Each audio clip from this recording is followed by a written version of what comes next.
रामू एक छोटे से गांव में रहने वाला एक गरीब किसान था।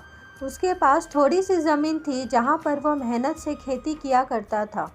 उसकी फसल ज़्यादा बड़ी नहीं होती थी, लेकिन वह अपने परिवार का पेट भरने के लिए दिन रात कड़ी मेहनत किया करता था। रामू का जीवन कठिनाइयों से भरा था, फिर भी वह कभी हिम्मत नहीं हारता था। एक बार गांव में भयंकर सूखा पड़ गया। बारिश न होने की वजह से रामू की फसल सूख गई। रामू और उसके परिवार के पास खाने के लिए भी कुछ न बचा। पूरे गांव में त्राही त्राही मच गई। कुछ लोग गांव छोड़ के चले गए तो कुछ लोग दूसरों से मदद मांगी, पर रामू ने ऐसा कुछ नहीं किया। उसने सोचा कि वह किसी के आगे हाथ नहीं फैलाएगा। उसने ठान ली कि वह अपने मेहनत और विश्वास से इस हालात को सुधारने की कोशिश करेगा।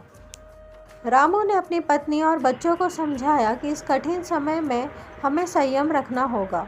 उसने अपनी बची हुई बीजों को ज़मीन में बो दिया और हर दिन खेत में पानी लाने के लिए दूर से कुएं से पानी खींचता रहा। वो थकता नहीं था क्योंकि उसे अपनी मेहनत पर पूरा भरोसा था। कुछ हफ्तों बाद मौसम ने करवट ली और ज़ोरदार बारिश होने लगी।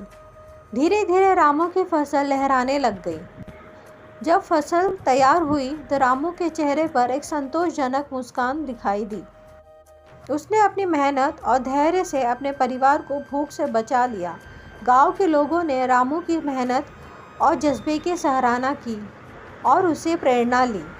रामू ने उन्हें यह सिखाया कि हालात कितने भी बुरे क्यों ना हो, अगर हम मेहनत और विश्वास से काम करें तो असंभव को भी संभव में बदला जा सकता है।